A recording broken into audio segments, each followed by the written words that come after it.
we're going to tackle a question that's at the very heart of economics, and honestly, at the heart of life itself. Why can't we have everything we want?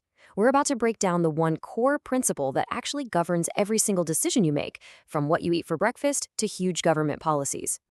So, we're starting with an idea that's super personal. It's something that shapes your entire day, your year, and your life. And it all begins with a simple and, let's be real, a pretty frustrating fact. No, really, just think about that for a second. Why can't you get a full 8 hours of sleep, crush it at work, hit the gym for a couple hours, hang out with friends, and finish that book you've been meaning to read, all in the same 24 hours? The answer comes down to one single, incredibly powerful economic concept. And that concept is scarcity. Now, this isn't just about money. It's a fundamental limit on, well, everything. Time, energy, resources, you name it. We basically have infinite wants, but we live in a world with finite stuff. And that conflict, that's the engine that drives all of economics. Because of scarcity, we're all forced to make choices. And every single choice involves what's called a trade-off. It's the simple fact that to get one thing, you have to give up something else. For you, it might be choosing a night out with friends over studying for an exam. For an entire country, it's the classic guns versus butter dilemma. Do we spend more on our military or more on things like healthcare and education? So, we've established that we have to choose. But how do we even measure the true cost of our choices? Because it's not always about the price tag, you know? You've probably heard this saying, right? There's no such thing as a free lunch. And in economics, that is an absolute truth. Even if your friend buys you lunch and it costs you $0, you're still paying with your time. Time you could have spent doing literally anything else. Every choice has a cost, even when it's totally hidden. And that hidden cost has a name: opportunity cost. And this is so important.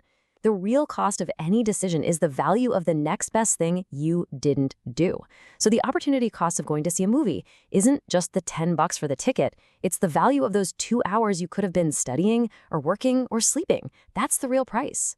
All right, now let's zoom out a bit. This whole way of thinking, scarcity, trade-offs, opportunity cost, it doesn't just apply to you and me. It applies to entire countries. So to see a country's trade-offs, economists use this really cool tool called the Production Possibility Curve, or PPC. Just look at this graph. This curve shows all the possible combinations of two things, let's say big machines versus everyday stuff for people, that an economy can possibly produce when it's firing on all cylinders. So what do these points on the curve actually tell us? Well, if a country is operating anywhere on this line, like at point A, B, or C, it means the economy is at peak performance. Everyone has a job, all the factories are running, it's totally efficient. But here's that trade-off again. To move from point B to C to get more consumer goods, you can see you have to produce fewer capital goods. That's the choice, right there on the graph. But what about a point inside the curve? What does that mean? Well, that's a sign of inefficiency. It can mean there's high unemployment, or factories are just sitting there, not being used. The country is underperforming. It could actually be producing more of both things without having to give anything up. And a point outside the curve? Well, that's the dream, isn't it? That represents a level of production that would be amazing. But it's currently impossible with the country's resources and technology as they are right now. It's a goal for the future. So how does a country actually reach those impossible points? It happens through economic growth. When a country finds new resources, or more likely, develops new technology, the entire curve shifts outward. And just like that, what was once impossible becomes the new normal. Okay, we know every society is dealing with these limits and trade-offs. So how do they actually decide what to do? How do they get organized to make these huge, fundamental choices? It turns out every economic system, no matter what you call it, is basically designed to answer three simple questions. Number one, what are we going to make? Number two, how are we going to make it? And number three, and this is a big one, once it's made, who gets to have it? Now, there are really two extreme ways to answer those questions. On one side, you've got a command economy. That's where the government makes all the big calls. The upside is they can try to achieve big social goals, but the downside is often massive inefficiency. You get shortages of some things and surpluses of others. Then on the other side, you have the free market economy.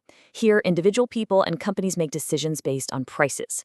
It's super efficient, but it can lead to huge gaps between the rich and poor. So we have these two completely opposite ideas. total government control on one hand and almost no government intervention on the other. But what does that actually look like in the real world? Well, the truth is, no country is purely one or the other. In reality, pretty much every economy on the planet today is a mixed economy. They all blend parts of both systems.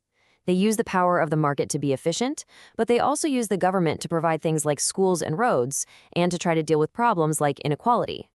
And that brings us right back to where we started, with choice. From your own personal budget to huge national policies, life is just one long series of trade-offs. Scarcity is the rule of the game, and opportunity cost is how we keep score. Now, understanding all this won't magically let you have it all, but it does give you a really powerful way to think about making smarter choices. So now that you can see the hidden costs behind every decision, what choices will you make?